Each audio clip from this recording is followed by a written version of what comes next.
Hello and welcome back.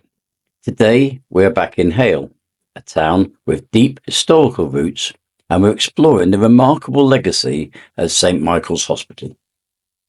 More than just a medical facility, its story is one of generosity, faith and resilience.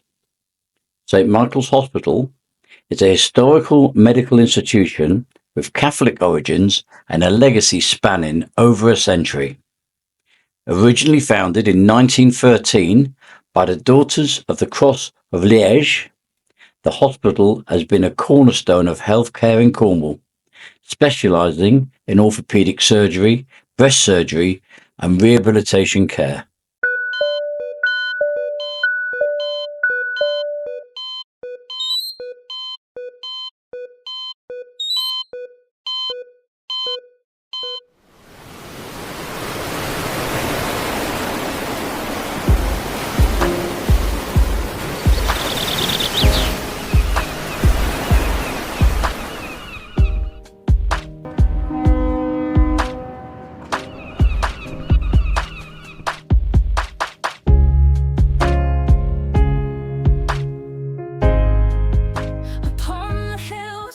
St Michael's owes its existence to the vision and generosity of Miss Frances Ellis, remarkable philanthropist born in Brighton in 1846. Frances was not just a woman of means, she was a woman of purpose. By 1900, she had moved to Cornwall, bringing with her a fortune worth an estimated £16 million in today's currency. Initially, she settled in Penzance, turning her home, St Gertrude's, into a sanctuary for orphans, but her ambitions grew, and in 1901, Frances purchased the Downs in Hayle, a grand manor house previously owned by Mr Francis Harvey. While it was initially a home for herself and her sister Kate, Frances had a far grander vision in mind. In 1904, she donated the Downs and its surrounding land to the Daughters of the Cross of Liège, a Catholic congregation dedicated to education, nursing and helping the vulnerable. Her only condition? That she and her sister could remain living there for the rest of their lives. This single act of generosity laid the foundation for a hospital that would serve countless lives for generations to come. So true, and left their mark in every hue. The Daughters of the Cross of Liège, founded in 1833 by Marie-Therese Hayes, dedicated themselves to education, nursing and helping the marginalised. They expanded globally in the mid-19th century, establishing missions in Germany, India and England. Rooted in Ignatian spirituality, their compassionate service gained papal approval and left a lasting legacy of care for those in need. Their founder, Marie-Therese Hayes, 1782 to 1876, was a Belgian nun motivated by her experiences during the French Revolution. She dedicated her life to serving the poor through education, nursing and care for the marginalised. Whispered sound of prayers and tears of hope profound. The walls still hum with. And so, a little bit about the Downs. The Downs was originally built in the Victorian era, around 1880, as a small country house designed in a Tudor Gothic style by Edmund and John Dando Sedding. The house was surrounded by gardens crafted by John Dando Seddings, which included an orchard and a kitchen garden. Situated on a hill, the property offered stunning views of St Ives Bay and the Hayle estuary. And this is the building that she donated to the Daughters of the Cross of Liège. And the property became a convent for the congregation. The convent remained in operation until 2002. After the Daughters of the Cross left, the Downs was transformed into a residential care home, and today it is known as the Downs Residential Care Home, offering high quality care and accommodation in a welcoming environment. The property retains its historic charm with many original features still intact, and continues to serve the community. Hands of care, no less, no less. At the rear of the premises, in its expansive gardens, stands a graveyard, where all the nuns who had worked at St Michael's are buried, along with Miss Ellis herself.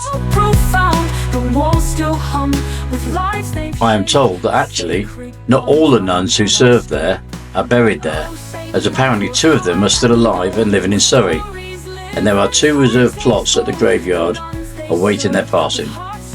This, in my mind, is lovely whilst sort of macabre at the same time. So, back to 1913. The Daughters of the Cross wasted no time. By 1913, the foundation stone of St Michael's Hospital was laid, and a year later, the hospital officially opened its doors. Built with sturdy Cornish granite, sourced from the Melina mine, the hospital was a testament to local craftsmanship and community support.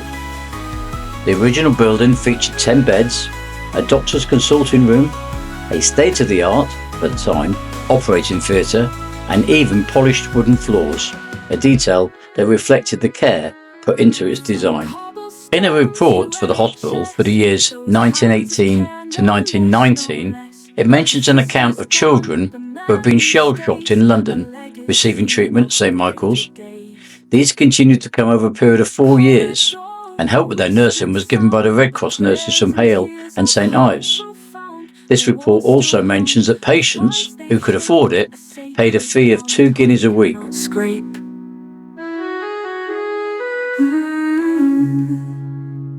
But otherwise, the hospital depended on money donated by friends and well-wishers. But it wasn't all smooth sailing. The local community initially distrusted a hospital run by nuns.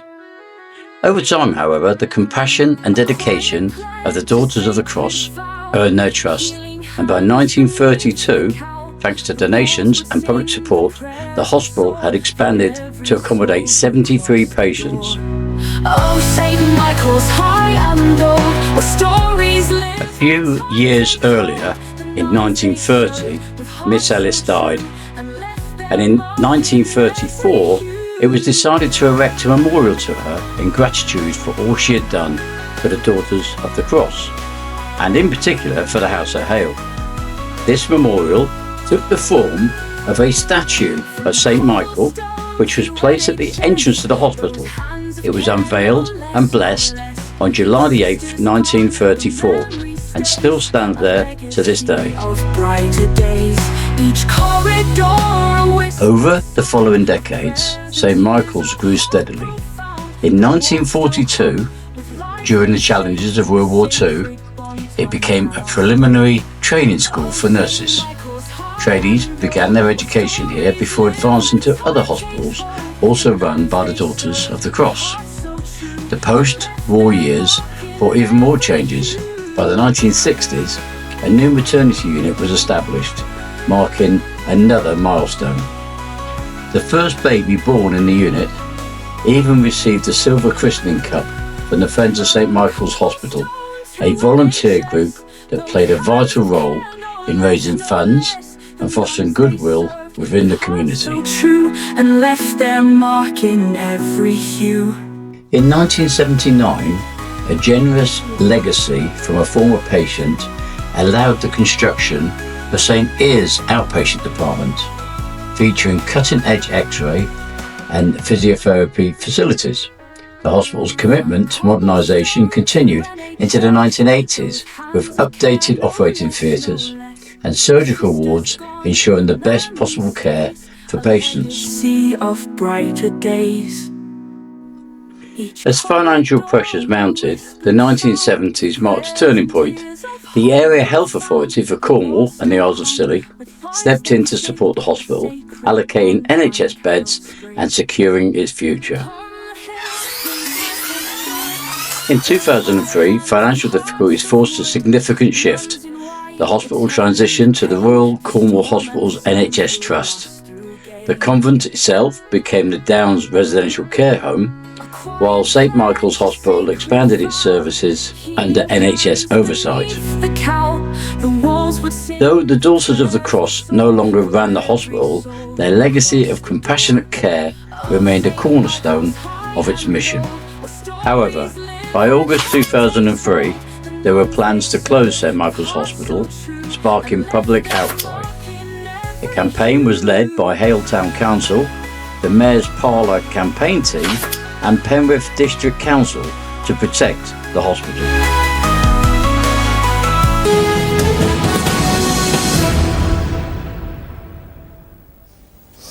Good evening. On West Country News tonight, Save Our Hospital. Can 27,000 people be wrong? The hospital trust at loggerheads with the marchers.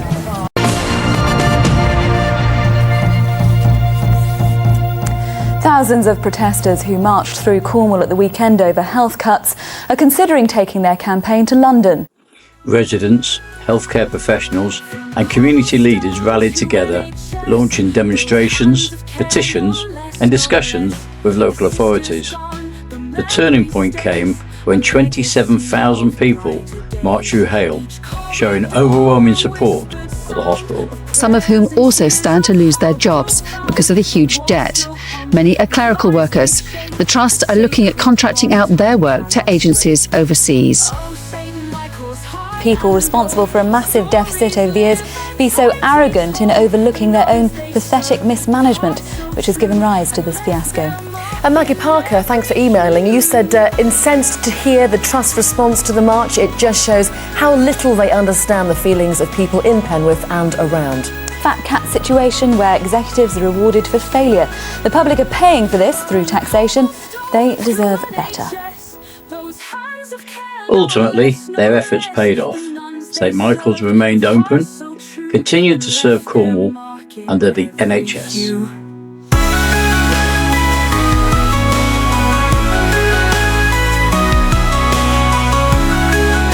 Today, St Michael's Hospital is a leading specialist orthopaedic centre and also performs breast surgery.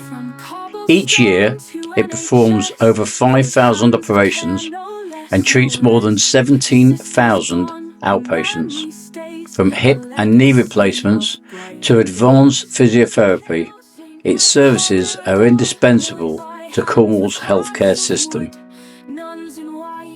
Marie Therese House, named after the founder of the Daughters of the Cross, remains a key part of the hospital.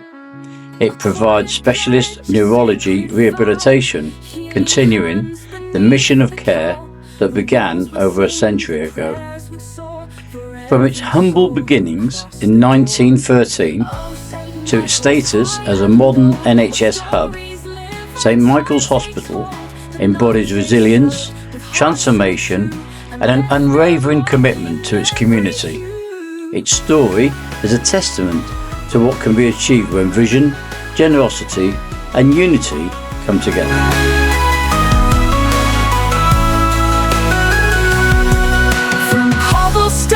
To NHS, those hands of care, no less, no less.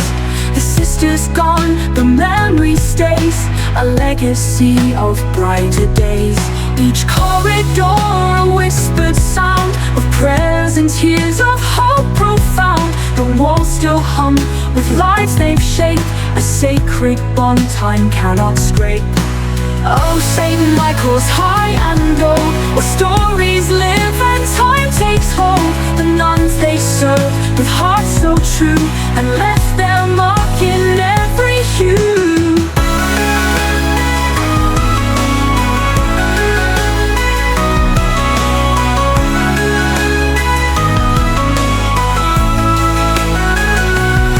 From cobblestone to NHS, those hands of care, no less, no less. The nuns they served with hearts so true and left their mark in every hue.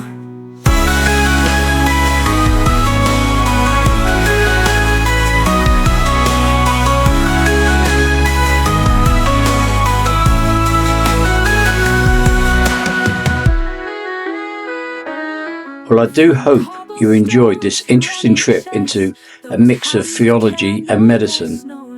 Please don't forget to like, subscribe and stay tuned for many more journeys into Cornwall's rich history.